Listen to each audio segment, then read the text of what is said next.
Hi, Sue here with David McNeill, and David is our new community resilience spokesperson for the Outdoors and Freedom Party. So we're just going to have a bit of a chat about some of the issues that will be arising over the next few months as a result of the issues with energy and the Iran blockage of our fuel to New Zealand.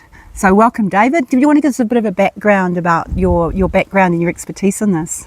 Thanks, Sue. Yes, I've been on the prepping train for quite a while, and I've got a resilient property in Auckland, and I've travelled New Zealand talking to resilient people. So I've also given this an awful lot of thought. So now's the time to think about feeding your family and what's going to happen at home.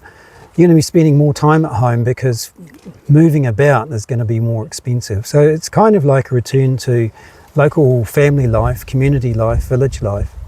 Think first now about what you're going to plant. It's about 6 weeks out till the earliest crops are ready. So plant your winter brassicas now. Change over your grassy areas because you don't want to be spending money on fuel for your lawnmower. You'd rather be growing vegetables. Think about who you're going to be spending time with and who can help on that prep. Electricity is still going to be available because a lot of industry will be shut down. So that will leave plenty of electricity for households. With liquid fuels being basically unavailable, think about not being able to move. That also means the materials aren't going to get from suppliers to manufacturers. So the old problem where the food has been all taken to Christchurch and then relocated back, say, to Nelson or in the North Island, the central depots, that's going to be a thing of the past, presumably. Yes, we've heard about food miles for a long time. Well, now it's really going to count. So think about those local foods that you can be eating now. Think about all those glass jars that you've got in the cupboard. And storing food. Yes, and it's the peak of the apple season at the moment, so now's the time to be bottling apples and back to those old ways of preserving as much as you can in the harvest peak.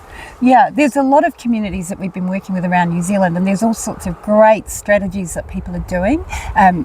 Getting just a list of who's growing what and who might have some excess supply, who can share one product for another, for example, is a great idea. I know they do that in Turangi, for example. I'm sure they do it in many other places around the country. Talk to your neighbours, see what they've got on stream and what you might be able to trade with them. Definitely. Think about your financial situation too. I know it's not directly relevant to growing issues, but if it stops you growing, it's a bad thing. So don't put anything else on debt.